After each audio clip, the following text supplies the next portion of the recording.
ঘাস একাধারে কাটতেছি, ঘাস গরুকে খাওয়াইতেছি, গরু সুস্থ থাকতেছে, গরু তাড়াতাড়ি হিট আসতেছে। ঘাস ছাড়া তো গরু পালন সম্ভব না। বর্তমান যে খাদ্যদ্রব্যের দাম, ফিটও কম লাগতেছে, আমার গরুও সুস্থ আছে। ঘাসের বিকল্প আর কোনো রাস্তা নাই গরু পালনের জন্য বাংলাদেশে। আসসালামু আলাইকুম প্রিয় দর্শক, আজকে আমরা চলে এসেছি সাইদুল ভাইয়ের কাছে।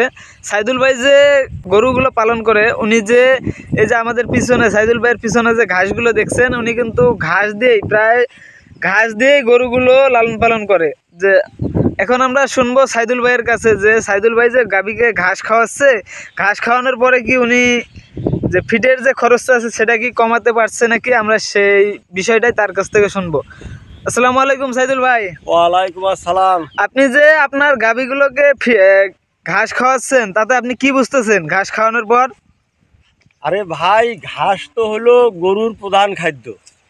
বই পুস্তকে তো লেখা নাই যে গরুর ফিড প্রধান খাদ্য, ভুসি খাদ্য এগুলা, কিন্তু গরুর প্রধান খাদ্য আছে ঘাস। হ্যাঁ, আপনি যদি গরুকে ঘাস খাওয়ান বা আমরা যদি ঘাস খাওয়াই, তাহলে ফিড আপনার অর্ধেকটায় চলে আসবে, অর্ধেক, এবং খড় অর্ধেক। একটা করে খড়ের আটির দাম 10 টাকা, 12 টাকা, 8 টাকা, 60 টাকা।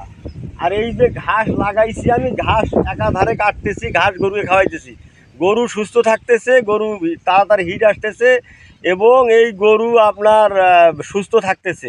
এই যে আপনি যে কথাটা বললেন যে ঘাস খাওয়ালে গরু হিট আসে, এটা কি আসলেই সত্য? একবার বাস্তব প্রমাণ। গরু আপনার টাইমলি হিট আসবে, গরু সুস্থ থাকবে, গরুর শরীর ভালো থাকবে। কনসেপ্ট রেট 100 হবে। আপনি বীজ দিলে দ্বিতীয়বার তৃতীয়বার আর বীজ দেওয়া লাগবে না। আপনি ঘাস ছাড়া তো গরু পালন সম্ভব না। বর্তমান যে খাদ্যদ্রব্যের দাম, 1 কেজি ফিডের দাম 50 টাকা।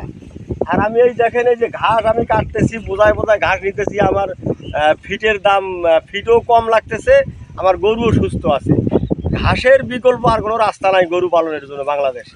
তাহলে এখন যে নতুন নতুন খামারিগুলো হচ্ছে, তাদেরকে আপনি কি সাজেস্ট করেন? তারা আগে যেন ঘাস লাগায়, পরে যেন গরু কেনে, না হলে কিন্তু প্রতারিত হতে পারে, না হলে তার খামারই টিকবে না। মানে এখন আপনার কাছ থেকে আমরা যেগুলো জানলাম যে আপনি যে ঘাস খাওয়ানোর পরে যে ফলগুলো পাচ্ছেন, এটাই কিন্তু সঠিক, যে ঘাস খাওয়ালেই খামার দিয়ে লাভবান হওয়া যাবে সম্ভব।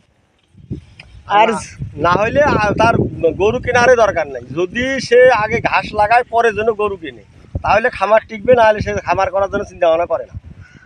সুপ্রিয় দর্শক, আপনারা এই যে আমাদের সাইদুল ভাইয়ের কাছ থেকে শুনলেন, ইনি কিন্তু একজন মোটামুটি ভালোই বড় খামারি।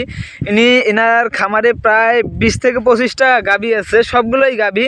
উনি সব গাভী পালন করে। এই যে এনার এই যে ঘাস, এই দেখেন, এটা পুরোটাই ঘাস লাগাইছে।